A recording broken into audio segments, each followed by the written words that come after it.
السلام عليكم، إزيكم عاملين إيه؟ إن شاء الله تكونوا بخير وبصحة جيدة، كل سنة وأنتم طيبين. النهارده هنعمل أسرع طريقة لتدميس الفول لو عايزة تدمسي فول بسرعة وتاكليه بسرعة في نفس الوقت. الطريقة دي سريعة معانا مع عمل طبق فول بالفحم، وطبعًا الفول بالفحم أول مرة أكيد تسمعي عنه، وطبق تاني فول بالطحينة زي الفول اللي بيتباع على العربيات بالضبط. يالّا نقول بسم الله ونبتدي على الوصفة.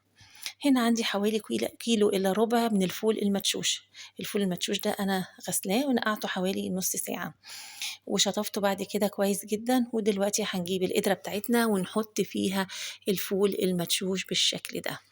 طبعًا الفول المدشوش ده كويس بالنسبة للناس عندهم قولون، الطريقة دي كويسة جدًا ومناسبة ليهم. تاني حاجة عشان سريع جدًا لو أنتِ مستعجلة وما لحقتيش تبلّي فول من مثلًا الصبح أو كده، كل ده مش هياخد منِّك ساعة ونُص. تمام، هنا حطيت كوباية من العدس الأصفر غسلاها كويس جدًا ومصفياها وحطيتها على الفول المدشوش. عندنا جزرة مبشورة وواحدة طماطم مبشورة، نفس الشيء نحطهم على الفول المدشوش. تمام. بعد كده هننزل بالمَيّة السخنة عليه، نغطيه تمامًا بالمَيّة. إذا كنتم أول مرّة تشوفوني أتمنى تشتركوا في القناة وتفعلوا زر الجرس علشان يوصلكم كل جديد. أنا هنا حطيته على النار، غلى غلوة بقى ده شكله بالمنظر ده، طبعًا شرب المَيّة معظمها. هنزوّده مَيّة وهنحط معلقة من الصلصة، تمام، ونرجع نحطه تاني على النار ونهدّي عليه. تقدري تسيبي النار عالية بس أنا باحب النار هادية عليه علشان يستوي على راحته، طبعًا ما ننساهوش ويتحرق. تمام، سِبته حوالي ساعة إلا ربع، يعني الوقت كلّه اللي أخده الفول ده حوالي ساعة ونُص بالكتير. ده شكله بعد ما استوى تمامًا، شايفينه زي الزبدة بالشكل ده. بعد كده هنعمل أحلى طبق فول بالفحم. أكيد طبعًا أول مرّة تسمعوا عن طريقة الفول بالفحم دي، بس أنا باحبها جدًا من وأنا صغيّرة باكله دايمًا في رمضان على الفطار، اليوم اللي ما يكونش فيه أكل فيه على مزاجي آكل ده.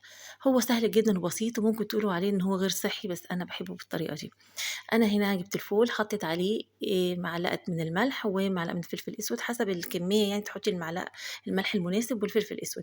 هنا مقطعة بصلة صغيرة جدًا، مقطعاها صغير جدًا، جدًا، تمام، وهتحطيها في وسط طبق الفول، وتحطي عليها بالضبط اللي هي معلقة السمنة البلدي خصوصًا عشان يدّي له الطعم المطلوب. تمام، أنا هنا ولّعت الفحم وهاحطه على الزبدة نفسها. طبعًا هي الطريقة دي غير صحية بس بصراحة باحب كده.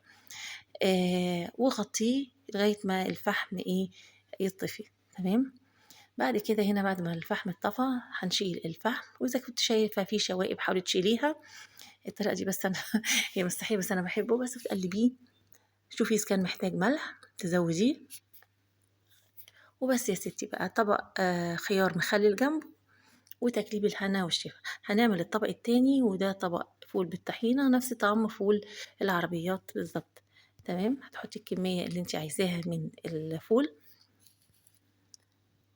بالشكل ده. هنحط فلفل حار، هنحط طماطم متقطعة، واحدة خيار مبشورة،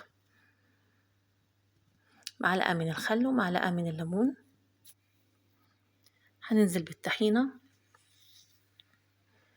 هانزل أنا ببهارات الفول اللي هي الجاهزة دي، طعمها حلو جدًا وبتنقل الفول نقلة تانية خالص، بس تقدري طبعًا تحطي بدالها الكمون والكزبرة وشطة هتديكِ برضه الطعم المطلوب. نقلّب كويس جدًا بالشكل ده. أنا هنا رجعت حطيت له ملح تاني لأنه محتاج ملح،